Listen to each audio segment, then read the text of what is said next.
আসসালামু আলাইকুম ওরহমতুল্লাহি ওবরকাতু। আমার ফাঁসি চাই। কি অপরাধ করলে নিজে থেকে নিজেকে ফাঁসি চাওয়ার কথা বলা যায়? পিনাকি ভট্টাচার্য দাদার একটা ভিডিও ছাড়ছেন, পুরো ভিডিওটা দেখেন, দেখে আপনাদের মতামত জানান।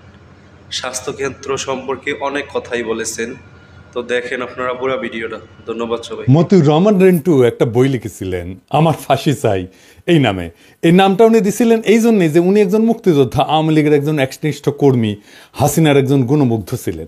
সেই রেন্টু ভাই যখন হাসিনার ঘনিষ্ঠ হইয়া তার পৈশাচিক রূপ দেখলেন, তিনি তার পুরা পলিটিক্যাল জার্নির জন্য নিজেরই দায়ী করলেন।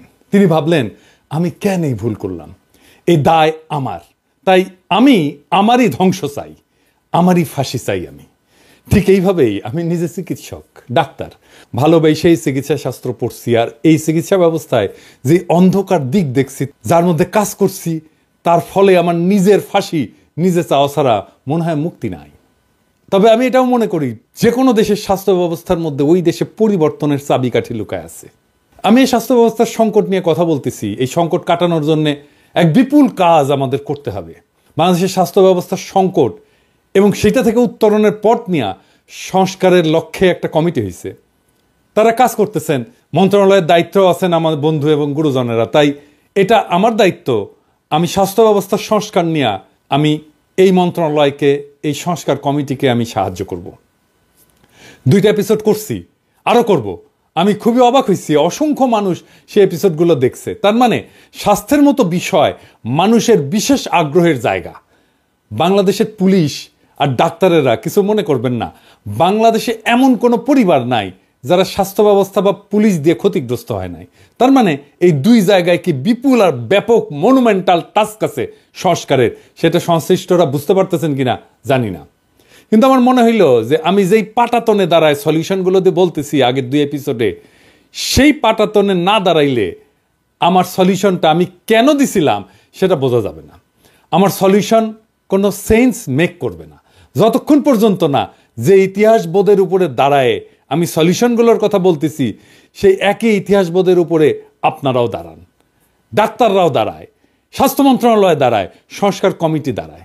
আসেন আমরা আদি ইতিহাস থেকে শুরু করি, চিকিৎসা ব্যবস্থা আর তার বিবর্তনের ইতিহাস দেখি। কোন ভাঙাগড়ার মধ্যে দিয়ে গেছে সেই চিকিৎসা ব্যবস্থা, আজ আমরা যার উত্তরাধিকার। এই চিকিৎসা ব্যবস্থার ফিলোসফিক্যাল জার্নিটা কি, আসেন সেইটা আমরা বুঝে দেখি। সারা দুনিয়াতে স্বাস্থ্য ব্যবস্থার মেরুদণ্ড চিকিৎসক, অথচ এই চিকিৎসকদের বিরুদ্ধে মানুষের পর্বত প্রমাণ অভিযোগ। যে সুস্থ হয়ে বাড়ি যায় সে অভিযোগ করে, যে যায় না সে তো করবেই। তবে এই যে অভিযোগগুলা, এটা যে শুধু বাংলাদেশে তা না, এটা সারা দুনিয়ার চিত্র। কারণটা কি? কারণটা হচ্ছে যে চিকিৎসা শুধু বিজ্ঞান না, এটা একটা আর্ট। সেবাগ্রহিতা হিসেবে থাকে একজন রক্ত মাংসের জীবন্ত মানুষ। সে মানুষটা বাকি সব মানুষের চাইতে আলাদা। তার আলাদা জীবন আছে, সম্পর্ক আছে, স্মৃতি আছে, শিক্ষা আছে।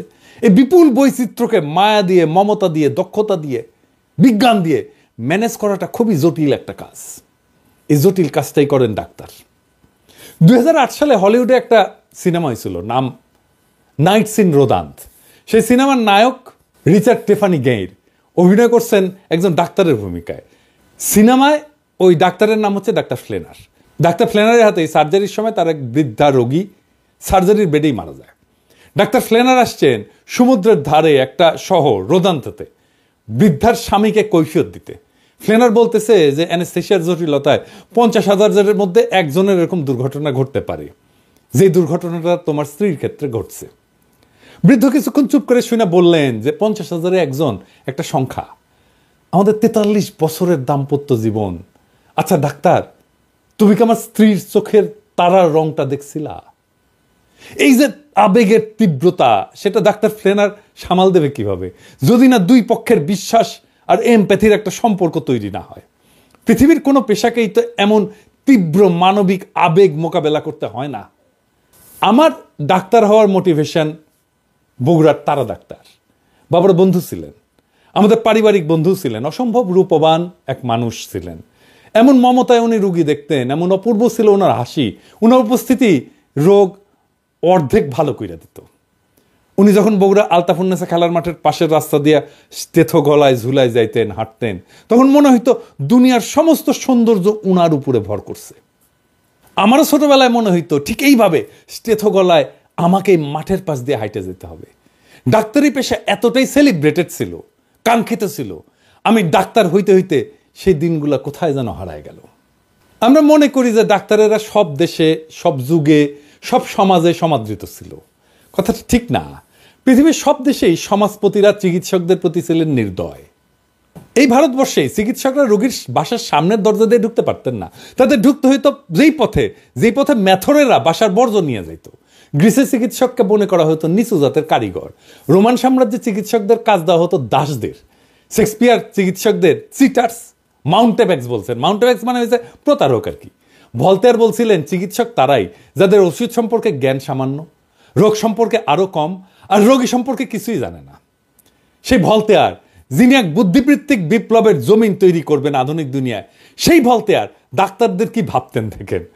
1301 সালে বাংলা সাহিত্যপত্র চিকিৎসা সম্পর্কে লিখতেছে, এখন দেখিতে পাওয়া যায় যে কোন লোক জমিদারি সেরাস্তায় কার্য করিতেন অথবা পণ্ডিতি করিয়া আসিতেছেন, মধ্যে খেয়াল হইল নিদান শাস্ত্র পড়ি।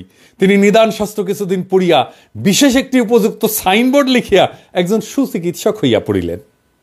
ব্যাবিলনের শাসক হাম্বুরাবি একটা অদ্ভুত আইন করছিল, সার্জারিতে ভুল হইলে ডাক্তারের হাত কেটে নেওয়া হবে।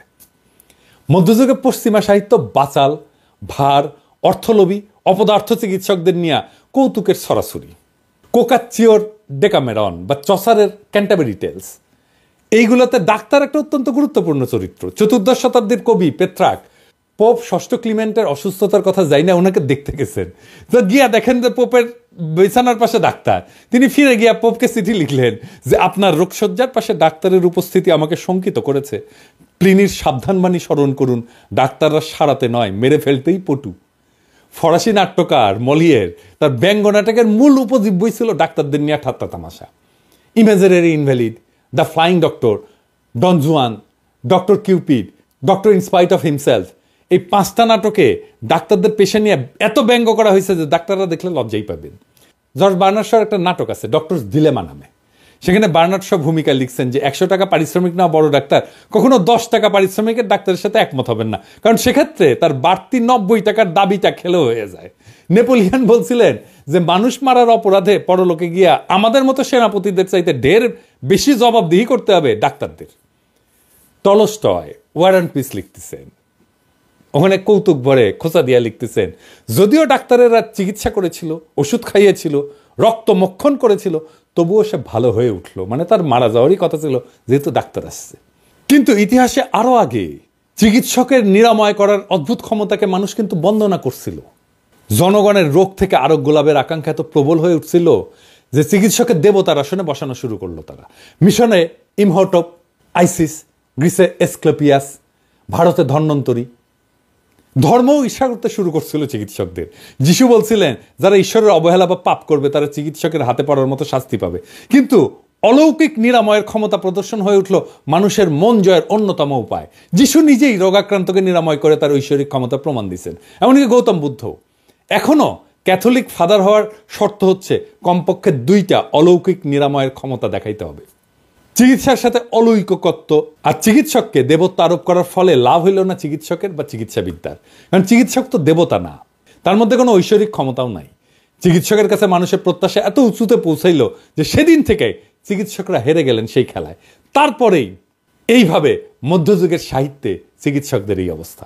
তবে এই অবস্থার আবার পরিবর্তন হইল অষ্টাদশ শতাব্দীর শেষ দিকে, তখন কলোনি মাস্টাররা যাচ্ছেন সারা দুনিয়ায়, নতুন নতুন যুদ্ধবিগ্রহ লেগেই আছে। সেই প্রথম ব্যাপকভাবে সেনাবাহিনীতে নেওয়া হতে থাকলো তরুণ ডাক্তারদের। ছড়ায় ছিটিয়ে থাকা ডাক্তাররা একটা সুসংগঠিত বাহিনীর সদস্য হয়ে ছড়ায় পড়লো সারা দুনিয়ায়, মিশতে থাকলো সাধারণ মানুষের সাথেও। মানুষেরা দেখলো ক্ষমতাবান কিন্তু মাটির কাছাকাছি মানুষ। 19 শতকের মাঝামাঝি সৎ আদর্শবাদী চিকিৎসকদের দেখতে শুরু করলো পৃথিবী। সাহিত্য ছাপ পড়ল। 1872 সালে প্রকাশিত হলো জর্জ এলিয়টের মিডল মার্চ। তার নায়ক এক অসাধারণ আদর্শবাদী চিকিৎসক টার্সিয়াস লিডগেট। লেখা হলো Madame Bovary, enemy of the people, যা থেকে সত্যজিৎ রায় বানাইলেন গণশত্রু সিনেমাটা, doctor Pascal, Arrowsmith, Citadel, plague.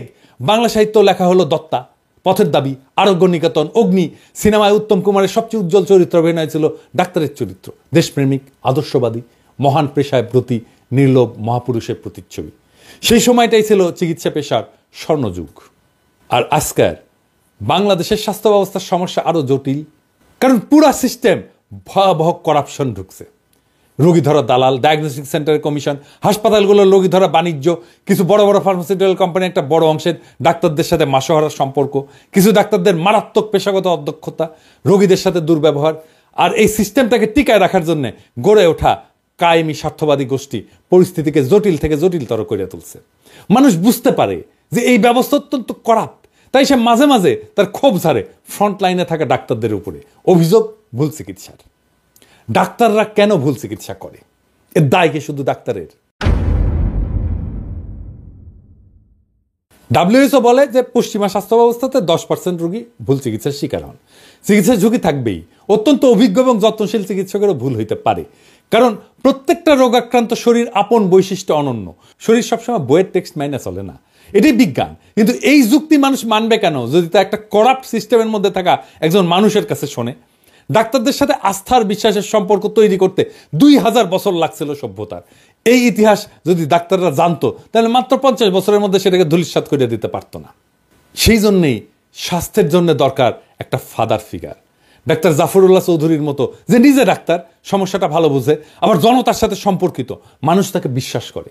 এমন ফিগার ছাড়া আপনি স্বাস্থ্যে কোনো সংস্কার করতে পারবেন না। আমাদের দুর্ভাগ্য, যখন আমরা সংস্কার করতে যাচ্ছি তখন জাফর ভাই আমাদের মাঝে নাই। বিষয়টা আরো গভীরে যায় দেখি ডাক্তারদের তরফ থেকে তারা কোন জটিল সমস্যার মধ্যে থেকে কাজটা করে সেটা না জানলে শুধু দোষ দেওয়া সমস্যার সমাধান হবে না। প্রাচীনকালে চিকিৎসকরা রোগীর চিকিৎসা করতে করতে অভিজ্ঞতা সঞ্চয় করতেন। সেই সঞ্চিত জ্ঞান তিনি পরের প্রজন্মকে দিয়ে যেতেন। আর আজকে চিকিৎসক যখন রোগীকে চিকিৎসা দেন, রোগ নির্ণয় করেন, সেই চিকিৎসার পিছনে থাকে কোনো না কোনো গবেষণা। সেই গবেষণার উপরে ভর কইরা চিকিৎসক তার সিদ্ধান্ত নেন। কিন্তু খুবই উদ্বেগের ব্যাপার, চিকিৎসা ক্ষেত্রে এই গবেষণার ফলাফল যেটা দাবি করা হয়েছিল, অন্য গবেষকেরা সে একই পরীক্ষা করে সেই ফল পাচ্ছেন না। বিষয়টা আর একটু পরিষ্কার করে বুঝি। বৈজ্ঞানিক গবেষণার একটা মূল বিষয় হলো রিপ্রোডিউসিবিলিটি। তার মানে যে কোনো পরীক্ষা আবার কইরা দেখানো যেতে পারে, বারবার করলে একই ফল আসবে। এখানেই বিজ্ঞানের সাথে অন্য বিষয়ের তফাৎ। সেই কারণেই যেখানে এমনটা ঘটে না সেগুলোকে আমরা অবৈজ্ঞানিক বিষয় বলি। আমি যদি 2 অণু হাইড্রোজেন আর 1 অণু অক্সিজেনকে মিশে তার ভিতর দিয়ে বিদ্যুৎ চালনা করি, তাহলে আমি পানি পাবো। এটাই আমার যদি গবেষণা হয়, তাহলে আমার এই পদ্ধতি ব্যবহার করে সবাই একইভাবে পানি বানাইতে পারবে। যতবার এটা করবে ততবারই একই ফল আসবে। এটাকে বলে রিপ্রোডিউসিবিলিটি। আর এটা যদি না ঘটে তাহলে বলতে হবে আমার গবেষণাটা ভুল বা আমার পদ্ধতি অবৈজ্ঞানিক। একই পর্যবেক্ষণ অনেকবার করে দেখানোই হলো বিজ্ঞানের বৈশিষ্ট্য। অথচ চিকিৎসা বিজ্ঞান সংক্রান্ত গবেষণায় ভয়ানক অবস্থা। প্রকাশিত গবেষণায় যা ফল পাওয়া যায় বলে দাবি করা হচ্ছে, তার বেশিরভাগই আবার নতুন করে গবেষণা করলে আর পাওয়া যাচ্ছে না। মানে আগের গবেষণাটাই ছিল ভুয়া। এটা সামান্য কথা না, কারণ এই গবেষণার উপর ভিত্তি করে চিকিৎসার ব্যবস্থা তৈরি হয়েছে। সেই চিকিৎসা লাখো লাখো লোককে দেওয়া হয়েছে। এই দায় কি তাহলে চিকিৎসকের? 2011 সালে আমেরিকার ভার্জিনিয়া বিশ্ববিদ্যালয়ের সাইকোলজিস্ট ব্রায়ান নোসেক তার সহকর্মীদের নিয়ে সাইকোলজির প্রায় 100টা গবেষণা আবার করছিলেন। এই কাজটা ইন্ডিভিজুয়ালি করা হয় না, কারণ বিজ্ঞানীদের যা দিয়ে উৎসাহ দেওয়া হয়, যেমন স্কলারশিপ, পুরস্কার, কমিটি মেম্বারশিপ, এগুলো পাইতে হলে চমকপ্রদ গবেষণার ফলাফল দেখাইতে হয়। তাই আগে হওয়া গবেষণা নিয়ে কেউ আর কাজ করতে চায় না, একই কাজ আর একবার করে দেখতে চায় না। অবাক ব্যাপারে 100টা গবেষণার 3 ভাগের 1 ভাগ গবেষণার ফল ভুয়া। মানে আগের ফলের সাথে নতুন ফল মিলতেছে না। 2015 সালে সায়েন্স জার্নালে প্রকাশিত হয়েছিল সেই ফলাফল, 3 ভাগের 1 ভাগ ভুয়া। তাইলে এই গবেষণাগুলোর উপর ভিত্তি করে যে চিকিৎসা তৈরি হয়েছিল তার 3 ভাগের 1 ভাগ ভুল হবেই, যার দায় চিকিৎসকের না। অনেকে মনে করতে পারেন সাইকোলজিতে মন নিয়ে কারবার, সেই মন তো আসলে অধরা, ধরা যায় না, তাই হয়তো এরকম অবস্থা। অন্যান্য শাখায় অবস্থাটা হয়তো তেমন খারাপ না, কিন্তু না। 2011 সালে বিখ্যাত ফার্মাসিউটিক্যাল কোম্পানি বায়ার জানাইলো যে ক্যান্সার সংক্রান্ত অনেক গবেষণা তাদের গবেষকরা আবার করে দেখছেন এবং মাত্র 4 ভাগের 1 ভাগ গবেষণার ফল মেলাইতে পারছেন। মানে 75 ভাগ ফল ভুয়া। পরের বছর আরেক ফার্মাসিউটিক্যাল কোম্পানি অ্যামজেন জানাইলো ক্যান্সার সংক্রান্ত বিখ্যাত 53টা গবেষণার মধ্যে মাত্র 6টার ফল তারা আবার মেলাইতে পারছে। মানে শতকরা 89 ভাগ গবেষণার ফল ভুয়া। একজনের গবেষণার প্রাপ্ত ফলের উপরে কাজ করে পরে কেউ একজন কাজ করে, এভাবে বিজ্ঞান আগায় চলে। তাহলে জ্ঞান যা গড়ে উঠছে তা কিসের উপরে গড়ে উঠছে? ভুয়া গবেষণা। Brian Nosek Center for Open Science বলে একটা প্রতিষ্ঠান করছেন। তারা ক্যান্সার সংক্রান্ত 50টা নাম করা গবেষণা প্রবন্ধের ফলাফল পরীক্ষা করে দেখতে শুরু করলেন। 2012 সালে 5টা পরীক্ষা তারা করছিলেন প্রথমে, তার মধ্যে মাত্র 2টা পরীক্ষার ফল মিলছে, তাও পুরোপুরি না। তাহলে এর অর্থ কি? এটা গবেষণা? এই গবেষণা ফাঁক ছিল, যা আগেই ধরা পড়ার কথা ছিল, অন্তত প্রকাশিত হওয়ার আগেই। তাহলে চিকিৎসা বিজ্ঞান কার উপরে নির্ভর করবে? এই ভুল আর মিথ্যা গবেষণা কর্মের উপরে এগুলো ছাপা হয়েছিল বিখ্যাত সব মেডিকেল জার্নালে। কিভাবে সেগুলো ছাপা হইলো? এত রিভিউয়ার আছে জার্নালগুলোর, তাদের কারো কাছে গবেষণার ফাঁক ধরা পড়লো না। এই রিভিউয়ের প্রসেসটা বলি, যারা এই বিষয়টা সম্পর্কে জানেন না। ধরা যাক আপনি একটা গবেষণার ফলাফল পাঠালেন একটা জার্নালে ছাপানোর জন্য, সেই লেখাটা কয়েকজন সেই ফিল্ডের কয়েকজন প্রথিতযশা রিভিউয়ারের কাছে পাঠানো হবে রিভিউ করার জন্য, অনেকটা পরীক্ষার খাতা দেখার মতো। তারা সেই গবেষণাটা নিরীক্ষা করে দেখবেন গভীরভাবে যে গবেষণাটা ঠিক আছে কিনা। কিন্তু আসলেই কি তারা খুঁটায় খুঁটায় দেখেন? 1998 সালে বিখ্যাত মেডিকেল জার্নাল ব্রিটিশ মেডিকেল জার্নালের সম্পাদিকা ফিওনা গডলি একটা দুষ্টামি করে পরীক্ষা করছিলেন। তিনি একটা মন গড়া প্রবন্ধ 200 জনকে পাঠাইছিলেন এবং ইচ্ছে করেই 8 ধরনের ভুল ঢুকাই দিছিলেন। কেউই 8টা ভুল ধরতে পারেনি। 200 জনের কেউ 8টা ভুল ধরতে পারেনি। গড়ে সবাই 2টা করে ভুল ধরতে পারছিলেন। ইন্টারেস্টিং ফাইন্ডিংস এটা। আগের যে উদাহরণগুলো দিলাম সেখানেও দেখছেন 1/4 গবেষণা আসলে ভালো, 3/4 গবেষণা আসলে ভুয়া। হার্ভার্ডের একজন বিজ্ঞানী জন বোহানান একটা ধুনফুন গবেষণাপত্র যার পুরাটাই ভুয়া, তিনি সেটা 304টা জার্নালে পাঠাইছিলেন। সে বানায় লেখা গবেষণায় লাইকেন জাতীয় একটা গুল্মের ক্যান্সার রোধী কার্যকারিতা নিয়ে তথাকথিত গবেষণায় গালগল্প করছিলেন। আশ্চর্য কথা, কেউই এই গালগল্প ধরতে পারেনি, কেউ না। অর্ধেকের বেশি জার্নাল লেখাটা উৎসাহ নিয়ে ছাপতে চাইছিল। কাণ্ড দেখেন। এই যে ভুলগুলা হচ্ছে, তার সবই যে ইচ্ছা করে করা হচ্ছে তা না। কেন এই ভুলগুলা হয় আমি সেই গভীর আলোচনায় আর গেলাম না, আপনাদের বিরক্তির উৎপাদন হবে। তবে আমাদের দৈনন্দিন জীবন থেকে একটু উদাহরণ দিয়ে দেওয়ার চেষ্টা করি কিভাবে ভুলগুলা হয়। যখন আমরা কোনো বিশেষ মতবাদকে মনে প্রাণে বিশ্বাস করি, তখন চারপাশের পৃথিবীর খবরাখবরের মধ্যে সেই মতবাদের সমর্থন খুঁজি। এটারে ইংরেজিতে বলে কনফার্মেশন বায়াস। যদি আমাদের সামনে রাখা সেই তথ্যের মধ্যে আমরা মতবাদের সমর্থন খুঁজে না পাই, তখন খবরটাকে গাঁজাঘুরিয়ে বলে মনে করি। বিজ্ঞানের জগতে এমনটা ঘটে। আমার হাইপোথিসিসের সাথে যদি তথ্য মিলে যায়, সেটা ভুল হইলেও আমরা অনেক সময় গ্রহণ করে ফেলি।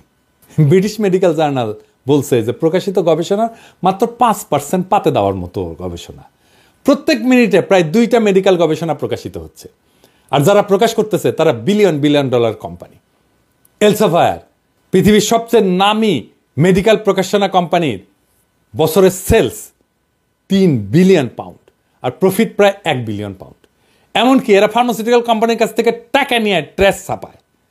আর 99% ডাক্তারেরা আসলে পড়ে না, আর বাকি 1% ডাক্তারেরা পড়তে পারে না গবেষণা কর্ম।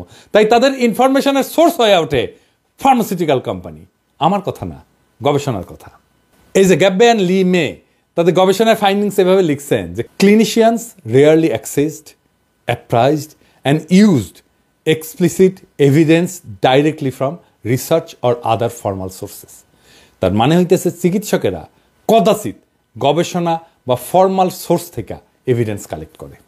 এর ফলে যারা মার্কেটিং আর প্রমোশনে বিলিয়ন ডলার খরচ করে, তাদের প্রভাবে ডাক্তাররা এমন সব ওষুধ লেখে যা ক্ষতিকর বলে চিহ্নিত হয়েছে। এর মধ্যে 1998 সালে আমেরিকার 5টা ওষুধকে প্রত্যাহার করা হয়েছিল, যেগুলো রোগীর কোনো উপকার তো করেই না, ক্ষতি করছিল। তার মধ্যে ছিল অ্যালার্জির ওষুধ, মেদ কমানোর ওষুধ, কোনো প্রাণঘাতী রোগ চিকিৎসার ওষুধ কিন্তু না। কিন্তু এটা যেই সময় বাজারে ছিল, আমেরিকার মানুষের 10% এই ওষুধগুলো কোনো না কোনো সময় খাইছে। এই ওষুধের অ্যাপ্রুভালের সময় যে ডেটা দেওয়া হয়েছিল সেগুলো ছিল ভুয়া। এ দায় তাহলে কার? এমন মিথ্যা আর গাঁজাখুরি জিনিস গবেষণা বলে প্রকাশিত হয়েছিল নামকরা জার্নালে। 2001 সালে 40টা গবেষণা কর্মকে প্রত্যাহার করা হয়েছিল। 10 বছর পরে এই সংখ্যা বেড়ে দাঁড়িয়েছিল 400-র বেশি। অর্থাৎ মোট গবেষণার সংখ্যা বাড়ছিল মাত্র 1.5 গুণ। মেডিকেল জার্নালে প্রকাশিত উঁচু মানের গবেষণার প্রায় 15%ই আদতে যাচ্ছে তাই টাইপের গবেষণা। আমেরিকা সরকারের অফিস অফ রিসার্চ ইন্টিগ্রিটি 2008 সালে নেচার পত্রিকায় একটা রিপোর্ট প্রকাশ করে। তারা 2000 বিজ্ঞানীর গবেষণাকে 3 বছর ধরে নিবিড় পর্যবেক্ষণ করে দেখে, এর মধ্যে 200টা গবেষণায় জোচ্চুরি আছে। প্রেডেটরি জার্নাল বলে মেডিকেল সায়েন্সে এক ধরনের জোচ্চুরি জার্নাল হয়েছে, যেখানে আপনি মোটামুটি যা খুশি তাই ছাড়তে পারবেন। শুধু কিছু নগদ নারায়ণ ধরাই দিতে হবে আর কি। সহকারী অধ্যাপক থেকে সহযোগী অধ্যাপক, আবার সহযোগী অধ্যাপক থেকে অধ্যাপক হওয়ার জন্য, মানে প্রমোশনের জন্য প্রকাশিত গবেষণা লাগে।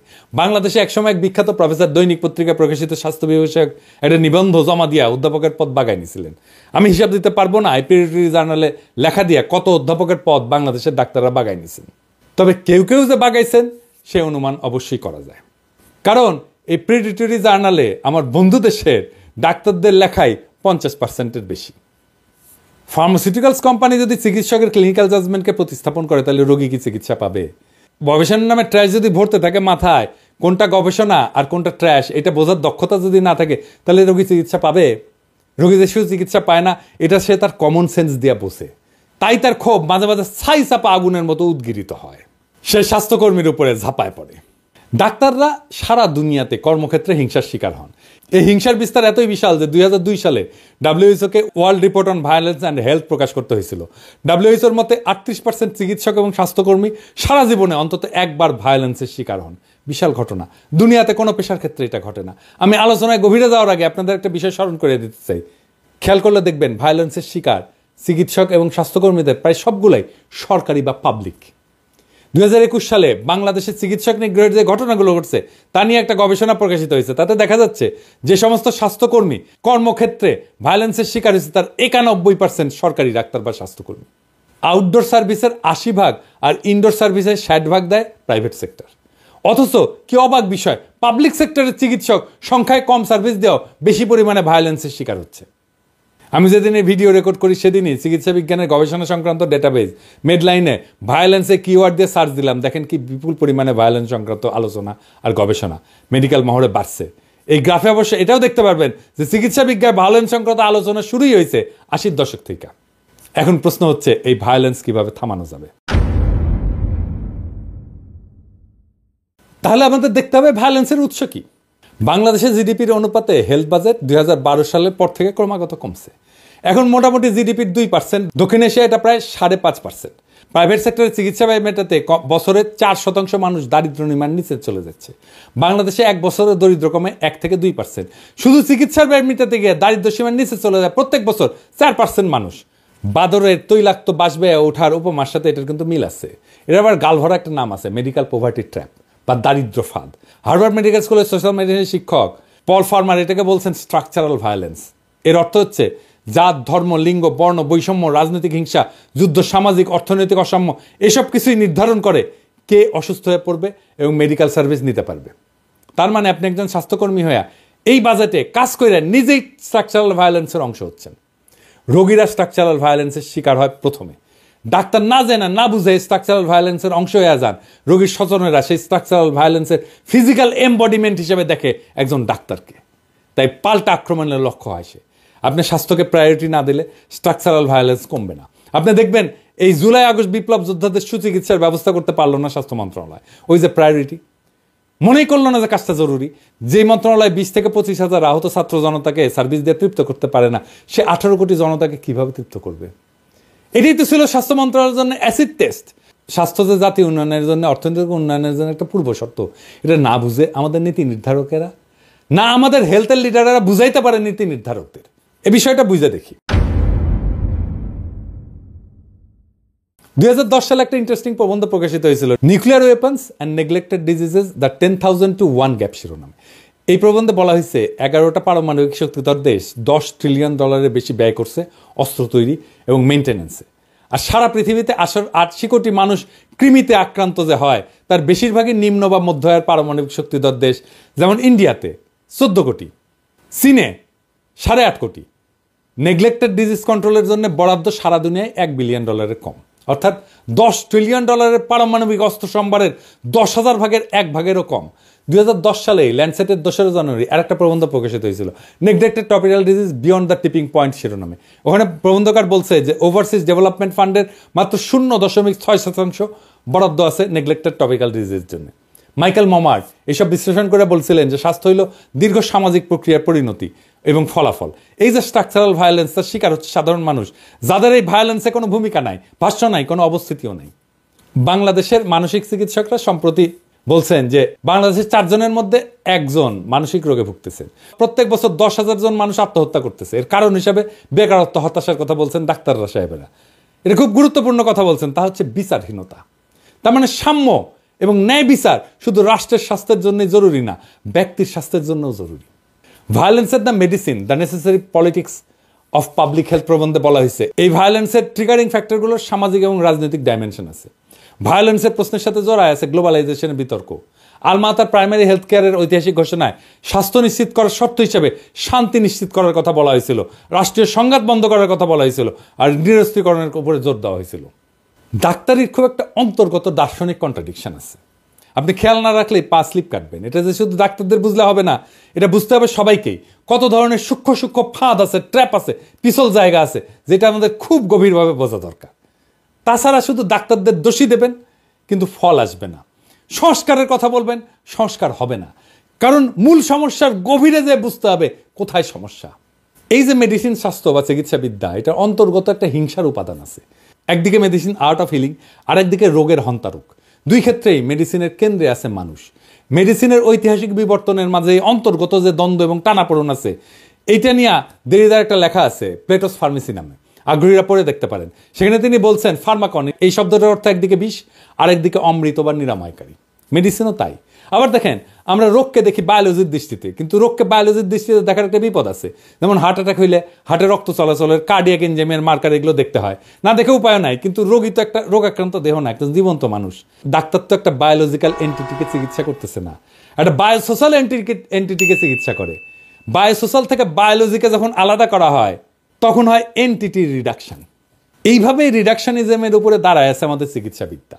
তাই সোশ্যাল এন্টিটি যখন সামনে এসে দাঁড়ায়, তখন সেটাকে পৃথিবীর কোনো দেশের ডাক্তাররাই আর মোকাবেলা করতে পারে না।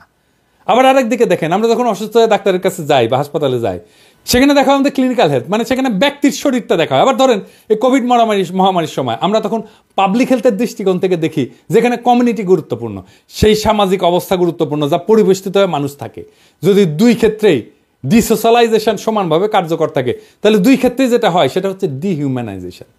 এরিক ক্যাসেলের একটা বেশ পুরনো লেখা আছে, শিরোনাম হচ্ছে দ্য রিলিফ অফ সাফারিং। সেখানে তিনি বলছেন, রোগাক্রান্ত হইলে মানুষের মানব সত্তার অনেক কিছুকেই তছনছ করে দেয়, ব্যক্তির সমগ্রতাকে ভেঙে চড়ে সাফারিংসের জন্ম দেয়। এই সাফারিংসের বোঝার ক্ষমতা আধুনিক মেডিসিনের নাই। আমাদের টেক্সট বইকে ঢেলে লিখতে হবে। পুরো টেক্সট বই আর শিক্ষাদানের পদ্ধতি না বদলাইলে চিকিৎসাবিদ্যার রোগীকে বায়োসোশ্যাল এন্টিটি হিসেবে দেখতে পারবে না। এইবার আসেন হাসপাতাল প্রসঙ্গে।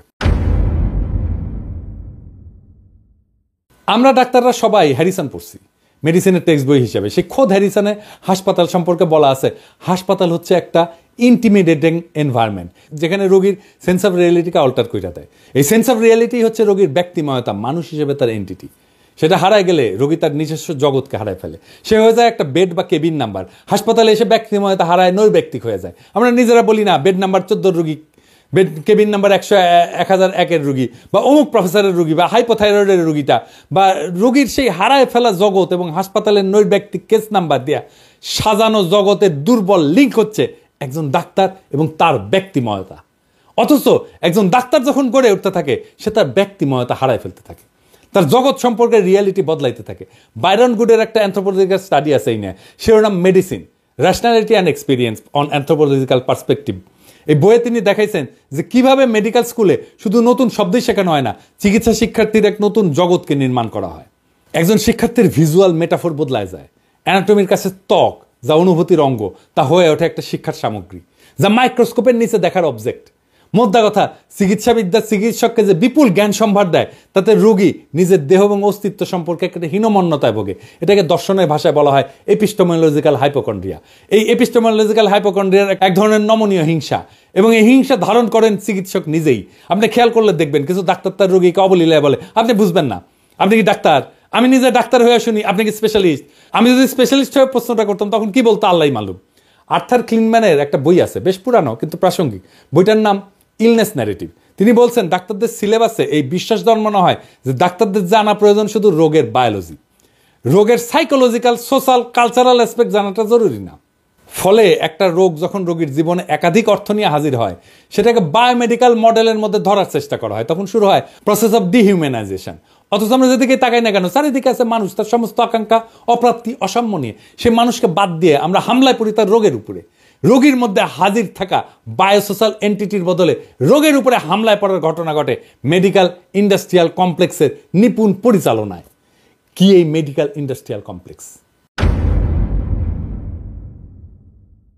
1980 সালের 23 October New England journal of মেডিসিনের সম্পাদক আর্নল্ড রেনম্যান একটা সারা জাগানো প্রবন্ধ লিখছিলেন, the new medical industrial complex নামে। তিনি পাঠকদের সতর্ক করে দিয়ে বলছিলেন যে এই মেডিকেল ইন্ডাস্ট্রিয়াল কমপ্লেক্স আমাদের ফিউচার মেডিকেল সিস্টেমের দখল নিয়ে নেবে, কিন্তু তারা আমাদের অ্যাকচুয়াল হেলথ প্রায়োরিটিকে গুরুত্ব দেবে না। তাই কিন্তু হয়েছে আজ প্রায় $11 ট্রিলিয়ন বাণিজ্য ক্ষমতা সম্পন্ন হেলথ কেয়ার ইন্ডাস্ট্রি প্রায়োরিটি কি? এদের প্রায়োরিটি টাকা চুল গজানোর ওষুধ বা পৌরুষ জাগ্রত করার ওষুধ। টিবির ওষুধ আসেনি আজ পর্যন্ত 50 বছর। রিফাম্পিসিন কিন্তু টিবির ওষুধ হিসেবে আবিষ্কার হয়নি, লেপ্রোসির ওষুধ হিসেবে আবিষ্কার হয়েছিল, জানেন নিশ্চয়ই। ফাইলিয়ার বা কৃমির ওষুধ তৈরি হয় না। আরেকটা জায়গায় যেখানে তারা ওষুধ তৈরি করে সেটা হচ্ছে ক্যান্সারের ওষুধ, কারণ ক্যান্সার রোগীর পরিবার আর তার স্বজনদের অসহায়তাকে ক্যাপিটালাইজ করে সর্বোচ্চ মুনাফা তৈরির সুযোগ তৈরি করে দেয়। আর চিকিৎসা সেবায় যে মেটাফর ব্যবহার করা হয় সেটাও চিকিৎসা ব্যবস্থাকে ডিহিউম্যানাইজ করে। মেটাফর সবসময় সামরিক।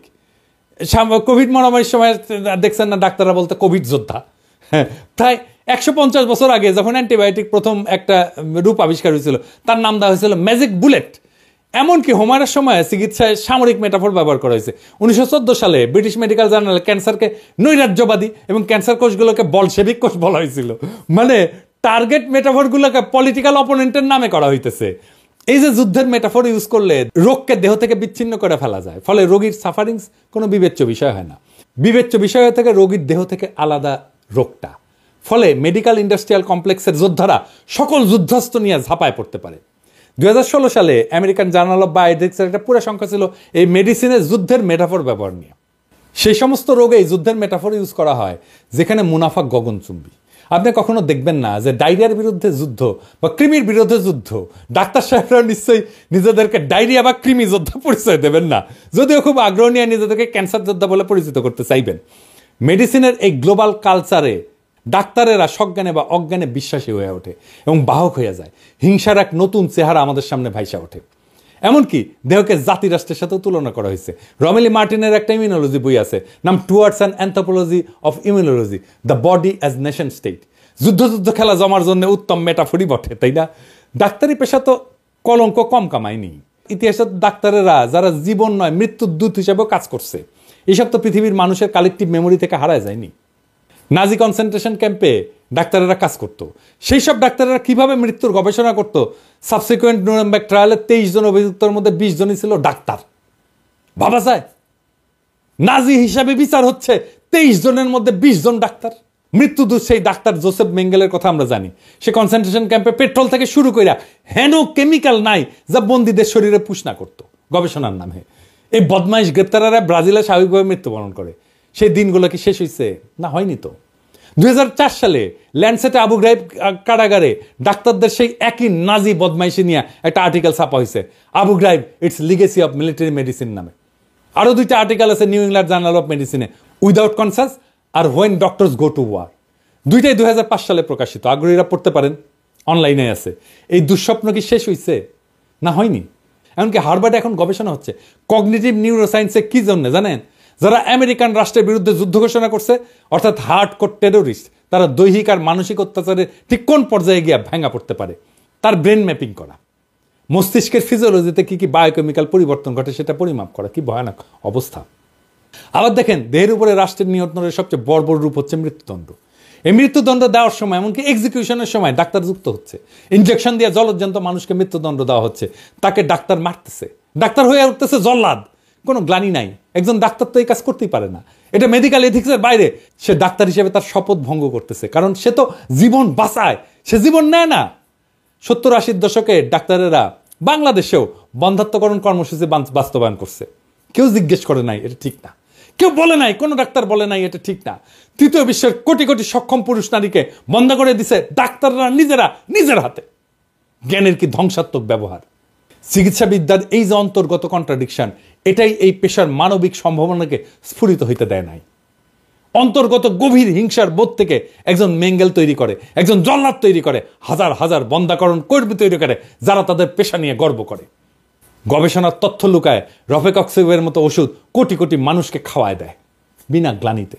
খুব সহজেই এরা বিগ কর্পোরেশনের অংশ হয়ে যায়। তৈরি হয় দানবীয় মেডিকেল ইন্ডাস্ট্রিয়াল কমপ্লেক্স, যার একমাত্র লক্ষ্য মুনাফা আর মুনাফা আর মুনাফা। এই হিংসাই হইতেছে সেই বিপন্ন বিস্ময়। 18 শতকের সার্জন এবং অ্যানাটমিস্ট উইলিয়াম হান্টারের ভাষায় নেসেসারি ইনহিউম্যানিটি। তিনি তার ছাত্রদের বলতেন, earn a necessary inhumanity by dissecting the dead.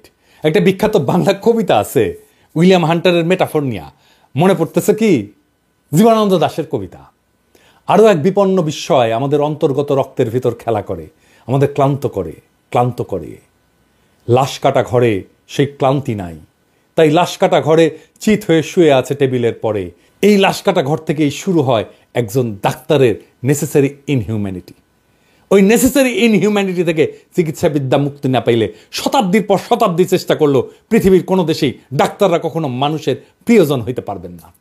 হে স্বাস্থ্য মন্ত্রণালয়ের নেতারা, ডাক্তারি শাস্ত্রের এই অন্তর্গত দুর্বলতা, ঐতিহাসিক স্খলন আর তার সাথেই বিপুল মেডিকেল ইন্ডাস্ট্রিয়াল কমপ্লেক্সের সাথে লড়াই করতে পারবেন? আমি ভয় দেখাইতেছি না, কাজটা কত ব্যাপক আর বিপুল তা মনে করাই দিচ্ছি আর কি। স্বাস্থ্য মন্ত্রণালয়ে পলিটিক্যালি এক্সট্রিমলি পাওয়ারফুল তীক্ষ্ণ বেধার পপুলার লিডার পাইলে কাজটা সহজ হইতো। এটা ছাড়া যে পারবেন না তা না, কিন্তু জানা বোঝাটা খুব পরিষ্কার না হইলে আপনি এই কাজটা এমনকি শুরুও করতে পারবেন না। বলবেন সংস্কার, হবে না সংস্কার। তবে আমার শুভকামনা রইল, কোথাও আমার সাহায্য করার জায়গা থাকলে জানায়েন, করব। ইনকিলাব জিন্দাবাদ।